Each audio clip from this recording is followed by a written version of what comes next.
वापस आना पड़ता है। जब वक्त की चोट हर सपना हर लेती है, जब वक्त की चोट हर सपना हर लेती है, जब राह की कीलें पगछलनी कर देती हैं, ऐसे में भी गगन भेद हुंकार लगाना पड़ता है।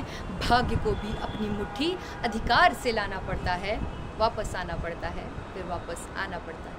आप सभी को शुभ नमन। आज मैं आप सबके समक्ष दिए गए विषय शासन की छात्रवृत्ति योजना तथा कार्यान्वयन पर अपने तर्क प्रस्तुत करने जा रहे हूँ। भारत की सुंदरता इसकी विविधता पर निहित है, जो हिमालय की बर्फीली चोटियों से लेकर कन्याकुमारी के समुद्र तट तक झलकती है। वहीं दूसरी ओर अंधकार में हैं गरीब परिवार, मजबूर लोग, कमज़ोर समुदाय, जिनके पास ना तो खान पान की सुविधा है और ना ही शिक्षा का सहारा, जिन्होंने अपनी गरीबी को अपनी तकदीर समझकर स्वीकार कर लिया है। ना मांगो कोई दान बस अवसर, ना मांगो कोई दान बस अवसर, ना आंसू बस थोड़ा सा सम्मान। एक किताब, एक कलम, एक दिशा, एक किताब, एक कलम, एक दिशा, बदल सकती है ये पूरा जहान, बदल सकती है ये पूरा जहान। हम अपनी रोज़मर्रा की ज़िंदगी में ये भूल जाते हैं कि जो हमें कम पड़ रहा है कुछ लोगों को वो भी नसीब नहीं होता। किसी ने क्या खूब कहा है, विद्या धनम सर्वधनम प्रधानम, अर्थात शिक्षा ही सबसे बड़ा धन और ये सबका अधिकार भी है। इसीलिए हमारी भारतीय संविधान में शिक्षा को मौलिक अधिकार माना गया है, जहां 9 साल से 14 साल तक के बच्चों को मुफ्त तथा अनिवार्य शिक्षा सुनिश्चित की गई।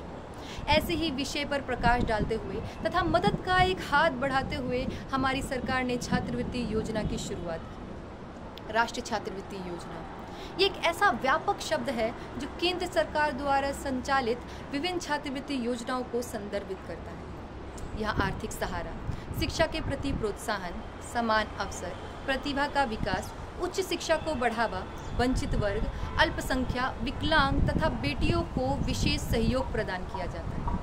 इस योजना के अंतर्गत भारतीय छात्र जिनके परिवार की वार्षिक आय 2.5 से लेकर 8 के बीच तथा अच्छे अंक प्रदान करने वाले बच्चों को प्राथमिकता प्रदान करते हुए 10,000 से लेकर 75,000 रुपये तक की स्कॉलरशिप प्रदान की जाएगी। यहाँ पर स्कूल स्तर पर 10,000 रुपये, स्नातक स्तर अर्थात ग्रेजुएशन लेवल पर 25,000 रुपये, स्नातकोत्तर स्तर अर्थात पोस्ट ग्रेजुएशन लेवल पर 35,000 रुपये, व्यावसायिक पाठ्यक्रम अर्थात प्रोफेशनल कोर्स के लिए 50,000 तथा अन्य पाठ्यक्रम जैसे कि इंजीनियरिंग और मेडिकल के लिए 75,000 रुपये प्रति वर्ष प्रदान किए जाएंगे। किसी ने क्या खूब कहा है कि शिक्षा सबसे शक्तिशाली हथियार है जिससे हम अपना देश तथा समाज और भी बदल सकते हैं और ये हर गांव, हर परिवार, हर व्यक्ति तक पहुंच सके।